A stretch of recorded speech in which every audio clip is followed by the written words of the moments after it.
یار کوئی داؤ شاؤ لوگ آگے نا اپنے آپ میں فیصلہ لے لیں، تو فیصلہ حضور علیہ السلام کی ذات تک پہنچائے کہ حضور آپ فیصلہ کریں۔ جب بات حضور علیہ السلام تک آئی تو اللہ تبارک و تعالیٰ نے یہاں پر کچھ SOPs دیا آقا علیہ السلام کو۔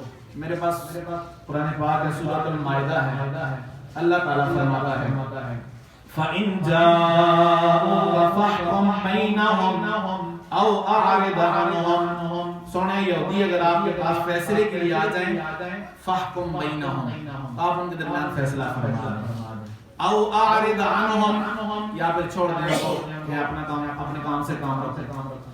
وَإِن تُعْرِضْ عَنْهُمْ فَلَن يَضُرُّوكَ شَيْئًا۔ اللہ کا نبی، اللہ نے فرمایا محبوب اگر آپ ان کو لفٹ نہیں بھی کرائیں گے نا تو یہ آپ کو کوئی نقصان نہیں دے سکتے۔ یعنی اگر آپ کہتے ہیں نا اپنے کام سے کام رکھو، بھی آپ نے فیصلہ خود ہی کرو، تو پھر بھی یہ آپ کو کوئی نقصان دے سکتے نہیں۔ وَإِنْ حَكَمْتَ فَاحْكُم بَيْنَهُمْ بِالْقِسْطِ، سونیا اگر آپ کو فیصلہ کرنا پڑ جائے، فَاحْكُم بَيْنَهُمْ بِالْقِسْطِ، سونیا پھر فیصلہ انصاف والا ہونا چاہیے۔ ان اللہ یحب المقسطین،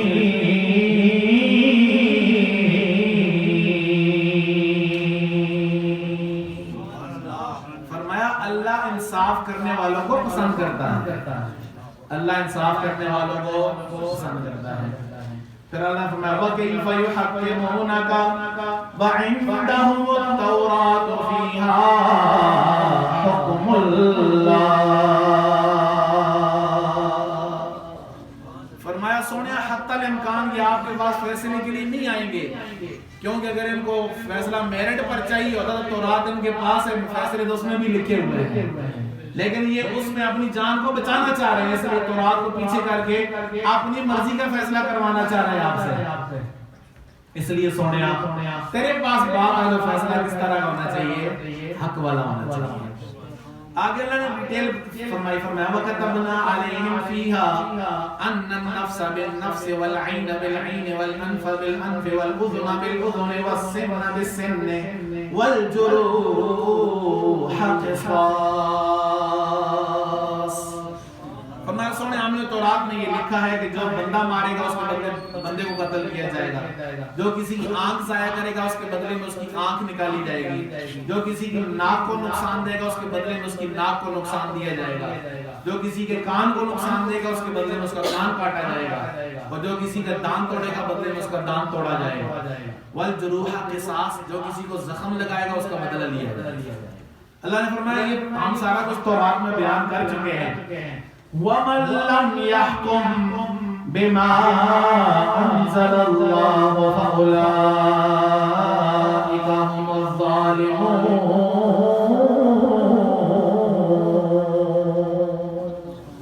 فرمایا جو رب کے فیصلوں کے خلاف فیصلے کرتا ہے، وَمَن لَّمْ يَحْكُم، اور جو نہ فیصلہ کرے، بِمَا أَنزَلَ اللَّهُ، اس کتاب کی روشنی میں، ان احکامات کی روشنی میں جو اللہ نے نازل کیے ہیں، فَأُولَٰئِكَ هُمُ الظَّالِمُونَ، یہ لوگ بڑے ظلم کرنے والے ہیں۔ اور جب اللہ کی کتاب کو پیچھے چھوڑ کے فیصلے ہوں گے تو پھر تو خون بہے گا نا غریبوں کا۔ جب اللہ کی کتاب کو چھوڑ کے فیصلے ہوں گے تو بچیوں کی عزتیں لوٹیں گی، پھر دن دہاڑے 10-10 20-20 50-50 قتل ہو جائیں گے، قاتل کا پتہ ہی نہیں چلے گا کس نے مارا ہے۔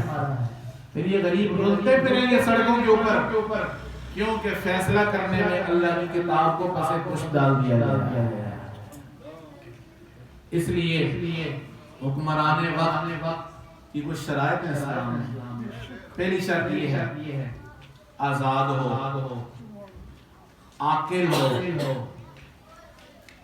اور لوگوں کی نظر میں حقیر نہ ہو، اس کی کچھ سیلف ریسپیکٹ ہونی چاہیے۔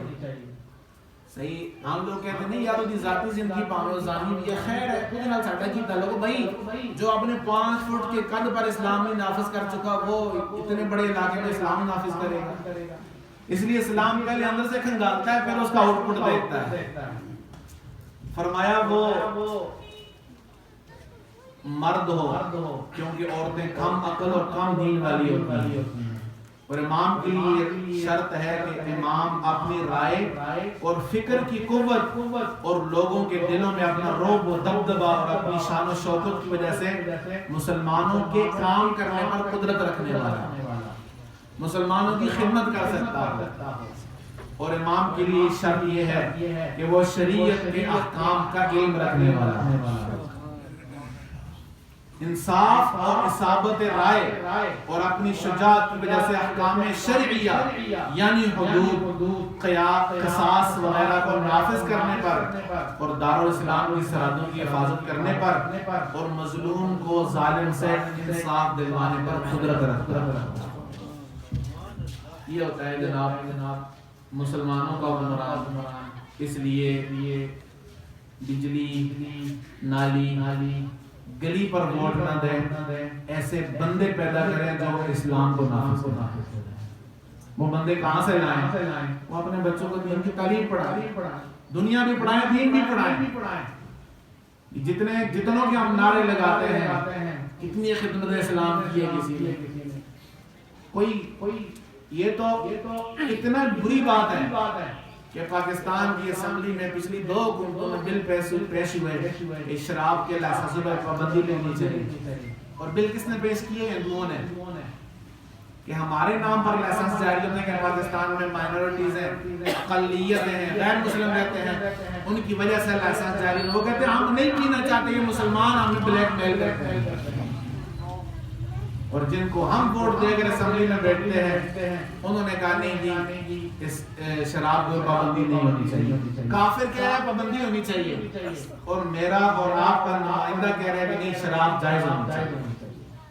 اور 2 چیزیں جن پر اللہ نے اعلان جنگ فرمایا، جو میرے ولی سے دشمنی کرتا ہے فقط آذنت بالحرب، اللہ کہتا ہے میں اس کو جنگ کا چیلنج دیتا ہوں۔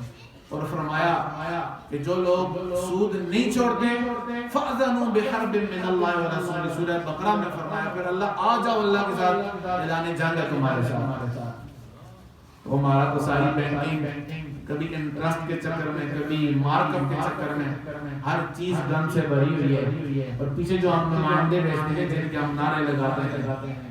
اس لیے دین کی بڑی ویلیو ہے، کسی کو ووٹ دینا ایسی جس طرح اس کو آپ اپنے بچوں سمیت اس کی ملکیت میں دے رہے ہیں۔ اس لیے اس کی دیانت دیکھیے، اس کا دین دیکھیے کہ یہ اس کو کرسی پر بیٹھ کر دین کا کیا بھلا کر سکتا ہے۔ اللہ تبارک و تعالی ہمیں سمجھ عطا فرمائے۔ وآخر دعوانا